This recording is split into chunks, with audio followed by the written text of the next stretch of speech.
The topic we are going to study is intelligence, जिसे हिंदी में हम बुद्धि कहते हैं।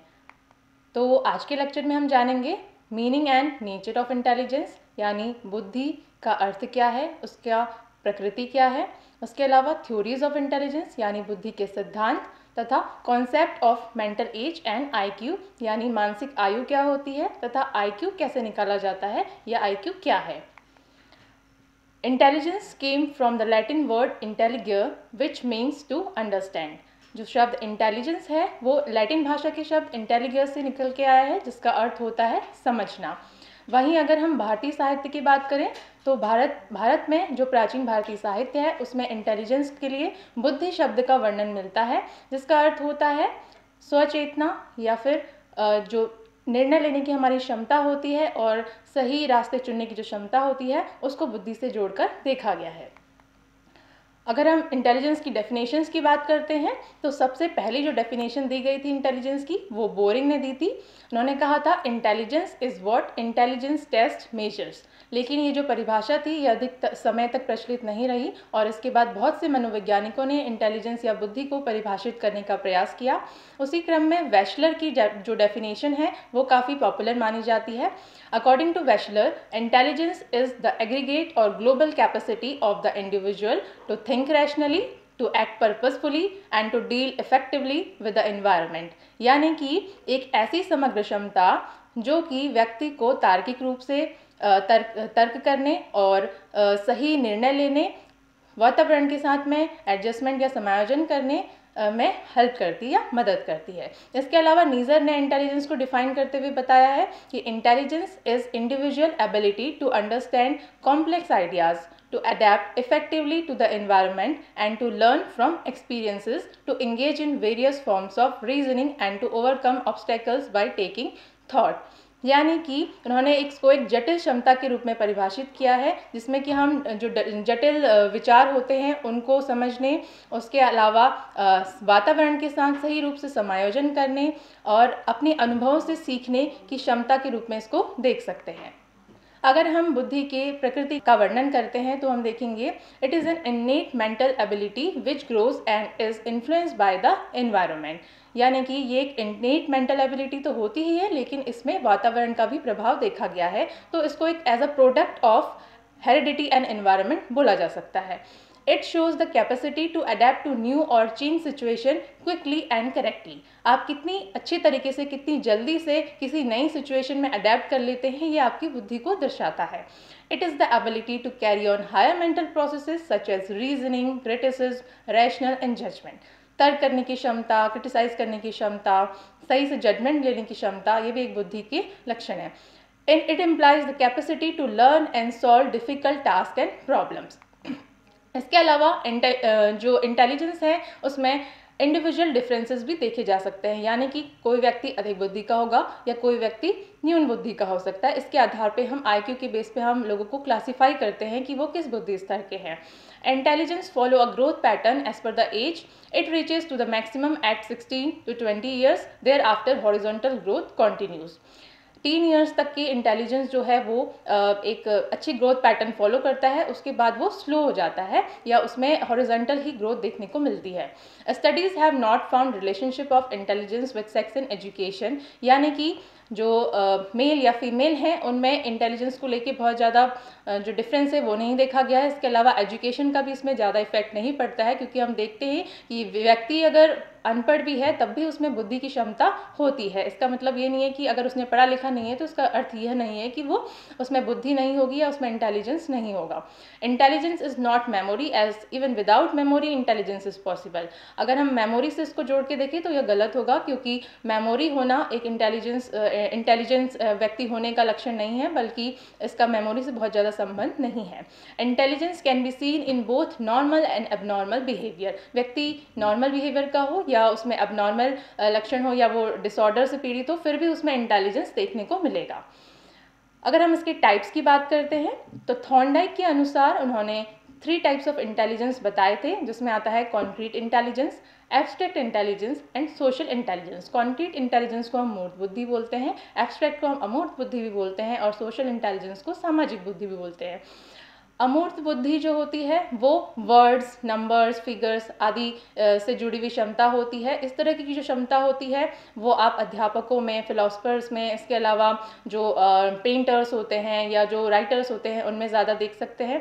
कंक्रीट इंटेलिजेंस या जो मूर्त बुद्धि होती है वो क्षमता जो होती है वो आपकी होती है कि आप रियल सिचुएशंस में कितना अधिक चीज़ों को अप्लाई कर सकते हैं। इस तरह की जो बुद्धि होती है वो मैकेनिक्स या इंजीनियर्स या फिर आप कह सकते हैं कि जो आर्किटेक्ट्स होते हैं उनमें अधिक देखने को मिलती है। इसके अलावा जो सोशल इंटेलिजेंस है या सामाजिक बुद्धि है उसका अर्थ होता है कि आप सोशल सिचुएशंस में कितना जल्दी अडेप्ट कर पाते हैं, सोशल रिलेशनशिप कितने अच्छे से बना पाते हैं। इस तरह की जो बुद्धि होती है वो लीडर्स में, जो डिप्लोमेट्स होते हैं या जो आपके ह्यूमन रिसोर्सेज से जो कांटेक्ट लोग करते हैं उनमें ज़्यादा होती है। जो नेता होते हैं इस तरह की बुद्धि के अधिक देखे जाते हैं। अब अगर हम थ्योरीज की बात करते हैं तो जो इंटेलिजेंस थ्योरी है उनको दो भागों में बांटकर पढ़ा जाता है, factor theories and process oriented theory. Factor theory जिसे कारक सिद्धांत बोला जाता है और प्रोसेस ओरिएंटेड थ्योरी जिन्हें प्रक्रिया आधारित सिद्धांत बोला जाता है। फैक्टर थ्योरीज के अंदर हम मल्टीपल यूनिफैक्टर थ्योरीज एंड मल्टीफैक्टर थ्योरीज को पढ़ते हैं। यूनिफैक्टर यानी एक कारकी सिद्धांत तथा बहुकारक सिद्धांत, जिसमें कुछ मुख्य सिद्धांत हैं। Spearman's two factor theory, Thurstone's group factor theory, Guilford theory, इसके अलावा गेटल थ्योरी भी इसमें आती है। प्रोसेस ओरिएंटेड जो थ्योरीज होती हैं वो व्यक्ति की जो बुद्धि की क्षमता है वो किस आधार पे, उसकी उम्र बढ़ने के साथ उसमें क्या ग्रोथ होती है इस पे आधारित होती हैं। इसमें जो मुख्य सिद्धांत हैं वो है पियाजे theory, Sternberg theory and Jensen theory. Factor theories जो है वो बुद्धि को कारकों में विभाजित करते हुए देखती है कि बुद्धि एक कार की क्षमता है या बहुकार की क्षमता है। तो सबसे पहले हम बात करते हैं स्पीयरमैन्स टू फैक्टर थ्योरी, यानी जिसे स्पीयरमैन का द्विकारकी सिद्धांत बोला जाता है। According to Spearman, intelligence is the ability to think constructively. जो स्पीयरमैन है उन्होंने इंटेलिजेंस को दो भाग में डिवाइड किया है, जनरल इंटेलिजेंस एंड स्पेसिफिक। इसे जी फैक्टर या एस फैक्टर भी बोला जाता है। The performance of any task depends on G factor और general ability and the particular S factor और स्पेसिफिक एबिलिटी।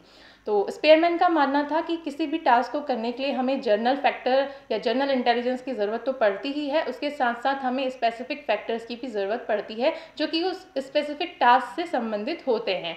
यानी जी फैक्टर हर टास्क में लगेगा, लेकिन उसके साथ ही उस टास्क से जुड़ा हुआ स्पेसिफिक फैक्टर, इंटेलिजेंस फैक्टर भी उस टास्क में लगेगा। तो उसको कुछ इस तरीके से परिभाषित किया जा सकता है या शो किया जा सकता है, जैसे कि आप स्क्रीन में देख रहे हैं, I equals to G plus S1 plus S2 plus S3 और S4, where S1, S2, S3 and S4 are specific mental abilities। Like आप अगर सिंगिंग से जुड़ा हुआ कोई काम कर रहे हैं तो आपकी सिंगिंग या म्यूजिक से जुड़ी हुई जो बौद्धिक क्षमता है वो उसमें लगेगी, या आप पढ़ाई से जुड़ा हुआ कोई काम कर रहे हैं तो आपकी पढ़ने से जुड़ी हुई एकेडमिक जो बुद्धि क्षमता है वो उसमें लगेगी। तो इस प्रकार से स्पेसिफिक मेंटल एबिलिटीज़ को इन्होंने बताया। इसके अलावा उन्होंने बोला कि जी फैक्टर जो होता है वो इननेट या फिक्स जो होता है, क्योंकि हमें वो बाय बर्थ मिलता है, उसमें हम चेंज नहीं कर सकते हैं।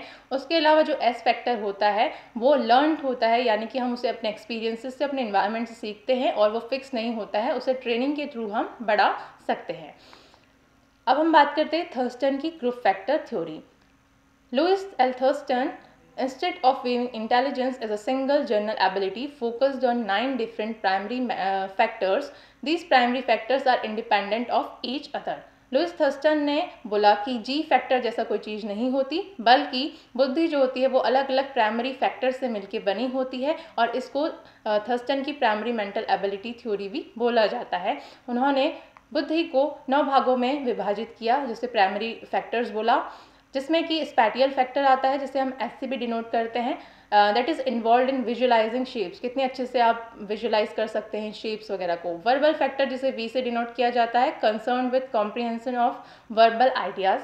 एंड वर्ड फ्लुएंसी जिसे डब्ल्यू से डिनोट किया जाता है, involve wherever the subject is asked to think or isolate words in rapid rate. Numerical factor जिसे एन से डिनोट किया जाता है, it is an ability to do numerical calculations fastly. उसके अलावा मेमोरी फैक्टर सैम से डिनोट किया जाता है, it's an ability to memorise quickly. उसके अलावा उसमें आते हैं इंडक्टिव रीजनिंग फैक्टर, जिससे हम इन्फ्रेंसेस निकालने की क्षमता से जोड़कर देखते हैं। परसेप्चुअल फैक्टर जिसे एबिलिटी टू परसीव ऑब्जेक्ट्स बोला जाता है। उसके अलावा deductive reasoning factor which is ability to make use of generalised results. And problem solving ability factor which is ability to solve problems independently. इसके बाद आती है गिलफोर्ड्स मल्टी फैक्टर और 3 डायमेंशनल थ्योरी। गिलफोर्ड ने इंटेलिजेंस को एक 3 dimensional cube के form में शो करने का प्रयास किया. So Guilford has suggested that there are 3 basic categories of intellect.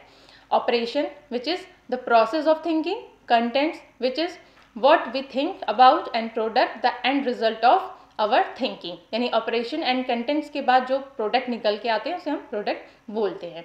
तो गिलफोर्ड ने अपनी जो थ्योरी है उसको 3 डायमेंशनल फॉर्म दिया, जिसमें कि ऑपरेशन को फॉलोइंग एरियाज में डिवाइड किया गया है, जैसे कि cognition which means becoming aware, discover, comprehend, memory recording which means encoding the information, memory retention which means ability to recall information, and divergent thinking which is ability to generate multiple solutions, and convergent thinking which means producing single solution, evaluation which means ability to judge similarity, differences and the best out of the rest. Then contents में हम आते हैं, देखते हैं visual content जो होता है वो इन्फॉर्मेशन जो हम देखते हैं उसके द्वारा जो भी इन्फॉर्मेशन मिलती है उसको हम देखते हैं. ऑडिटरी में जो हमें सुनाई देता है उन चीज़ों को हम रखते हैं. सिम्बॉलिक में जो हमें सिम्बल्स या साइंस दिखते हैं उनको हम रखते हैं. इसके अलावा सिमेंटिक में हम वर्ड्स एंड सेंटेंसेज या ओरल और रिटन फॉर्म की जो चीज़ें होते हैं उन्हें रखते हैं. Behaviour means the act of individual और वेरियस इंडिविजुअल्स. उसके अलावा इन दोनों के ऑपरेशन से जो प्रोडक्ट निकल के आते हैं उसको उन्होंने इतने डिफरेंट पार्ट्स में डिवाइड किया था, जिसमें कि unit, classes, relation, system, transformation and implications को रखा जाता है. Unit means single items of knowledge like word, shapes, facial expressions etc. and classes means organizing units into groups based on shared attributes. Relations means linking unit either as opposite, associates, sequence or analogs. System means multiple relation between unit to create network or structures. Transformations mean changes or perspective or knowledge implications, or implications means prediction, inferences and consequences. Like you can see in the diagram. इस तरह से 3 dimensional form में Guilford ने अपने जो factor थे उनको दिया था, जिसको SOI मॉडल भी बोला जाता है, यानी कि स्ट्रक्चर ऑफ इंटेलेक्ट मॉडल, जिसमें कि आप एक साइड से या जो उसके 3 डायमेंशनल्स होते हैं क्यूब को, उनको डिफरेंट फॉर्म में देख सकते हैं. ऊपर की साइड्स में आप देख रहे होंगे कि कंटेंट, और एक साइड से आप देख सकते हैं ऑपरेशन, एक साइड से आप देख सकते हैं प्रोडक्ट. इनको मल्टीप्लाई करने के बाद जो ओवरऑल प्रोडक्ट या सेल निकल के आते हैं उसको हम बोलते हैं कि इसमें टोटल नंबर ऑफ सेल्स कितने उन्होंने बना के दिए थे. तो जो गिलफोर्ड का जो प्रीवियस मॉडल था उसमें 120 सेल्स थे, लेकिन बाद में इसको रिवाइज किया गया तो इसमें 5 × 5 × 6 यानी कि 150 सेल्स टोटल निकल के आए. के बाद हम प्रोसेस ओरिएंटेड थ्योरी में आते हैं, जिसमें पियाजे की थ्योरी को हम जानेंगे. Jean Piaget's theory of cognitive development suggests that children move through 4 different stages of mental development. Jean Piaget ने डेवलपमेंट के आधार पे एक अपनी इंटेलेक्चुअल थ्योरी दी थी, जिसको कॉग्निटिव डेवलपमेंट थ्योरी एक्चुअली बोला जाता है. उन्होंने बोला था कि जो बच्चे होते हैं वो 4 स्टेजेस से गुजरते हैं मेंटल डेवलपमेंट की, and children are not capable to perform certain task or understand certain concept until they reach a particular पियाजे स्टेज. यानी कि जो उनकी पर्टिकुलर स्टेजेस हैं उनसे जुड़ी हुई कुछ पर्टिकुलर एक्टिविटीज़ होती हैं वो उसको उसी स्टेज में आके करते हैं. The first stage is sensorimotor stage which is from birth to 2 years. Children like to explore at the sensorymeter stage. They want to watch, hear, taste different things around them. So like आप देखते हैं जो छोटे बच्चे होते हैं वो जगह जगह चीज़ों को छूते हैं, उनको मुंह में डालते हैं या उनको सेंस करने की कोशिश करते हैं. So this is sensorimotor stage. Then second is pre operational stage which is from 2 to 7 years, in which the children learn how to think abstractly, understand symbolic concepts and use language for expression. Children understand object permanence very well but not conservation. Object permanence को वो समझ चुके होते हैं but उस conservation को नहीं समझ पाते हैं. यानी कि जैसे आप देखते हैं जो छोटा बच्चा होता है उसके सामने कोई ऑब्जेक्ट होता है तो वो थोड़ी देर तक उसको आपसे छीनने की कोशिश करता है, लेकिन अगर आप उस ऑब्जेक्ट को छुपा देते हैं तो कुछ टाइम के लिए वो उसकी आंखों से ओझल हो जाता है. वो कंजर्वेशन को नहीं समझ पाता है कि वो ऑब्जेक्ट अभी भी वहीं पर है. उसके अलावा जो उनकी थर्ड स्टेज थी वो थी concrete operational stage which is from 7 to 11 year.